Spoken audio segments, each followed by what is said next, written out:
A lot of y'all have asked what my morning routine is, so here it is. I started a little bit later this morning because I had a little bit of a migraine. So first thing I do is I make sure the stove's all the way open so the airflow's coming in.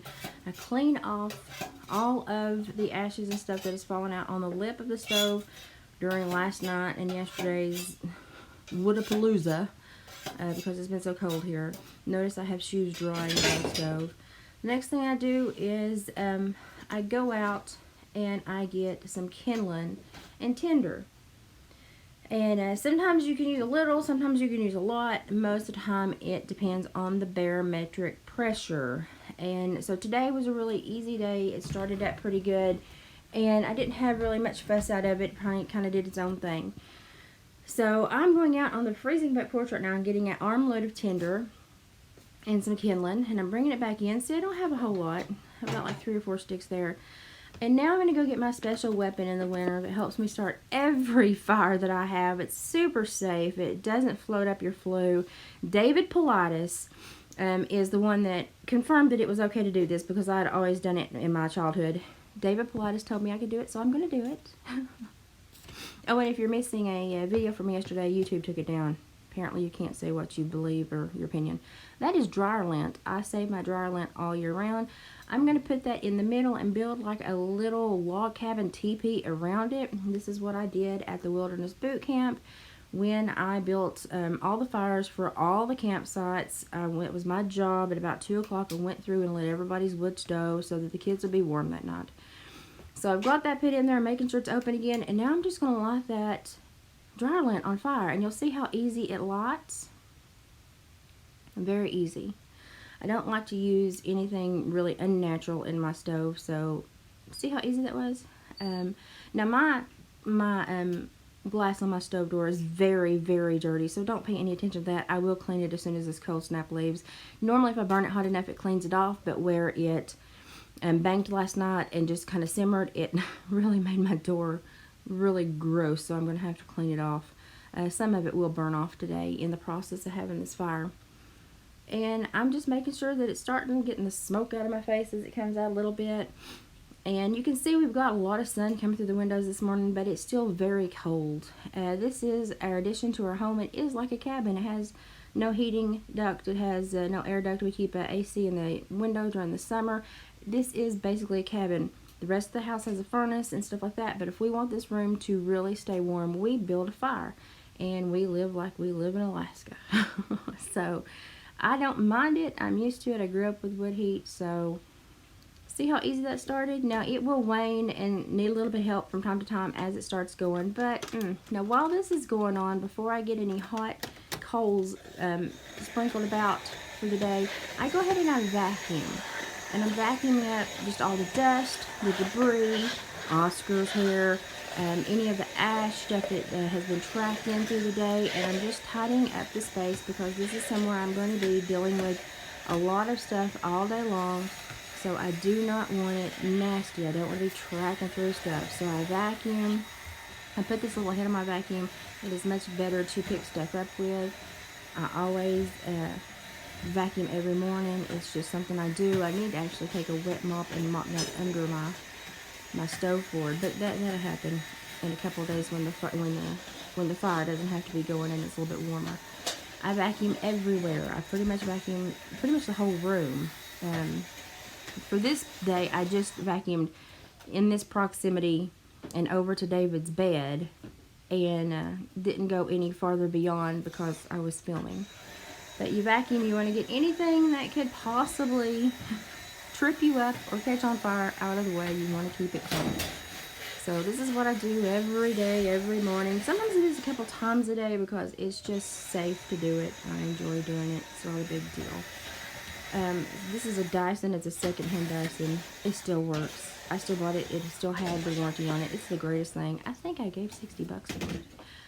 Really good vacuum for $60. Although I think my little robot shark, I don't know, it did just as good, honestly. But I do like the different heads that you can put on this vacuum. It can get into other stuff. Now you see David's throwing his shoes over there. Oh, that's irritating to me. But I'll pick them up for him because this is something I have to do. I want it out of my way because my wood pile is over there to the left up against the French doors. So I'm just picking up anything that's too big for my vacuum, pieces of wood, splinters. Actually, I found a bobby pin back there. God knows where that came from. And I'm just going to vacuum. And if you notice, I've got thermal drapes hung over my buffalo check curtains, and that is just for added thermal insulation during the night. I pull those during the night. I have them in the living room, and I've got them ordered for the kitchen as well, where it's been so cold this winter. So I kind of take care of the whole house. Even though this is Dave's domain, I have to deal with the fire until he's home, and I have to make the fire every day. So I just, hey, I'm going to keep the house warm. I'm going to buy this crap. I'm going to put it up. You see that painting in the background? It's slightly crooked. That drives Gypsy insane. That is an acrylic painting with real stones in it, and it's like a winter, fall lake scene. I love it. I think I've about had enough of it, though. I think I'm going to put something else there. And to the left, you see my big Indian and some of the bigger racks that David has found ginseng in. I put them in that stool, and it's just a safe place for them because they're so big. If you hang them on the wall, you're going to walk into them. So they need to be kind of propped up a little bit better.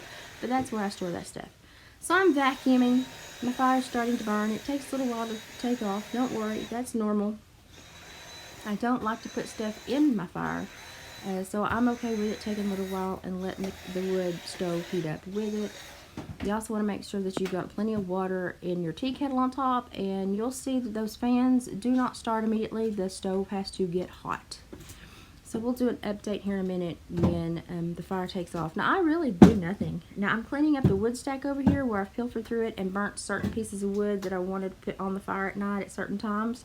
Little pieces when I'm cooking dinner so it doesn't go out of control, and large pieces when I need to bank it so that I can go to bed.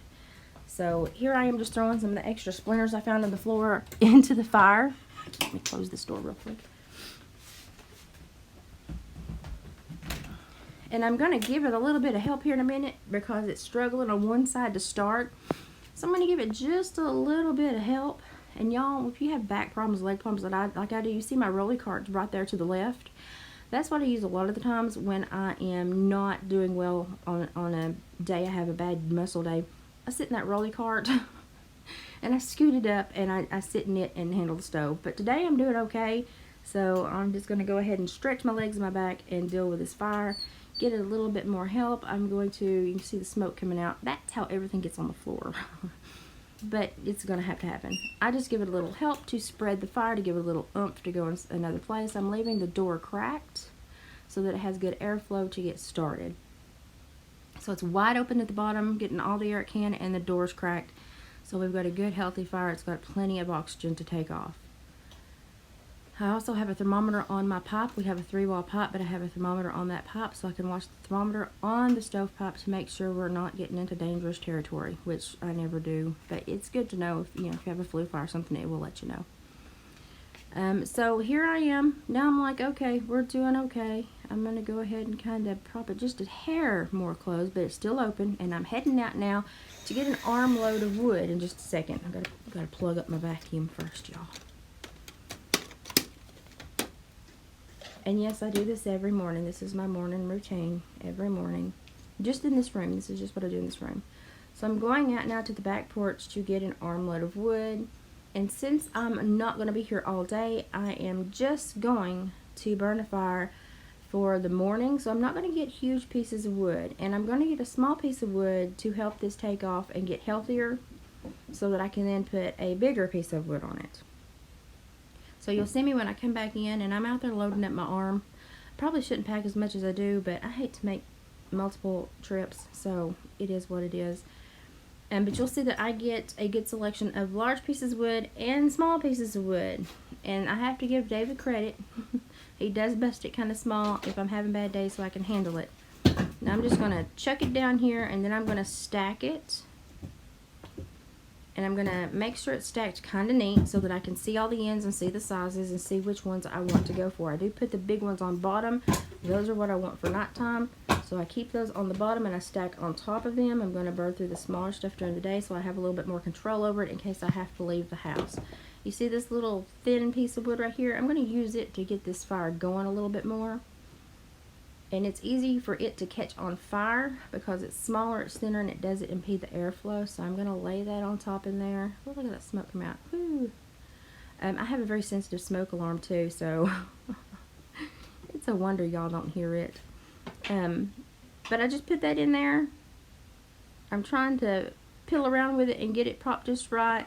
A little bit of smoke coming in. I will crack a door later and let some of the smoke out. But I've got it propped up, dusting off the ash, and I'm going to wait for that to pick on up. And as you can see, it does it pretty quickly. It's hard to see through that glass at the moment, but I will get that cleaned off. Now I'm going to vacuum where I scratch my wood again. It's just important you don't want splinters in your house shoes. I just take it from me, you don't want splinters in your house shoes. So maybe this is the content that YouTube wants me to show. I don't know. They don't want me to talk about anything that has any importance to it, and they don't want to speak about anything that has opinions that may fall away from mainstream ideas. Maybe this is just what they want me to show you. Maybe if our politicians watched and saw everything that I had to go through in a day and how I lived, they would realize they have it really, really, really good, and they might ought to think about the people that don't have it as great as them.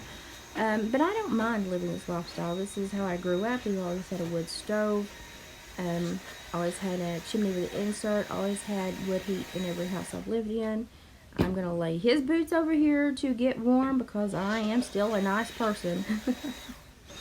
And I'm just going to keep on vacuuming a couple things up and make sure that I've got this area clean because I'm going to be traveling down here a lot. I do not want to slip, fall, anything. Y'all know how sensitive my legs and stuff are, so I'm going to be careful.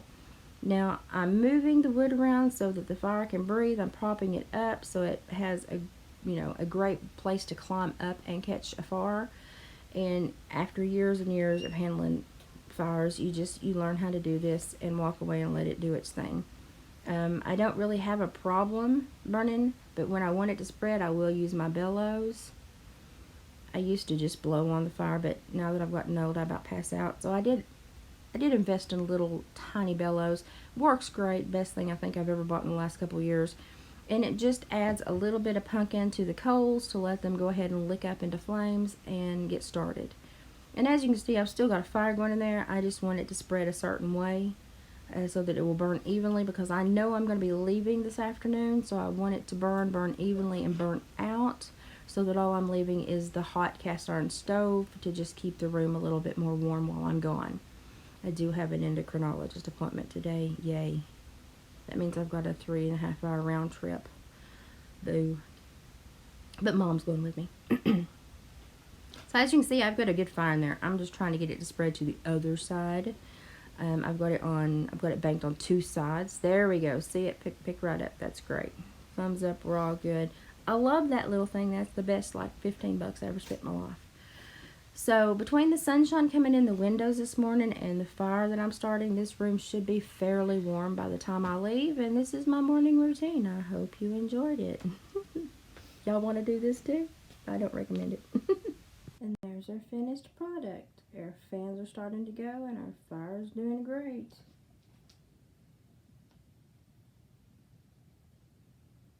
I really like the breaks though, and I don't have to roll the fire all day long. So I'm looking forward to a break soon, but this is how we do it. And those little fans move a lot. And when we have a break, I'll clean the skirt underneath, and I'll wipe down the stove and wipe down my fans because they get so dusty. And that's how you live with a wood stove.